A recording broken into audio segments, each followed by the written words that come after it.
noloshaada dib ugu laabo. Ma jiraa wiil aniga oo kale oo ku soo maray oo weliba si xad dhaaf ah kuu jeclaaday, naftiisa kuu huray? Runtii jawaabtaadu waxay noqon doontaa maya. Saaxiibtinimadu waxa ay horseedaa jacayl, jacaylkuna wuxuu horseedaa nolol cusub. Marka fadhiga ka kac ee noloshaada raadso. Run ahaantii waxaa aad u adag in aad beddesho dadka dabeecadahooda, balse waxaad awooddaa in aad adiga kala doorato dadka aad soo dhawaysanayso cidda ay noqonayaan. Haddii uu jiri lahaa dhakhtar i siiya daawo, waan qaadan lahaa, laakiin nasiib xumo, adiga mooyee qof kale ma hayo daawadaas.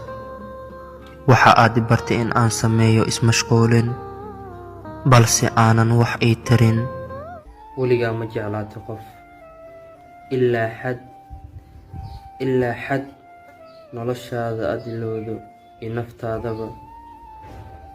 Haddii aysan taas dhicin ama aysan kugu dhicin, ogow waxa ku haya jacayl ma ahan, kaliya waa ka helitaan.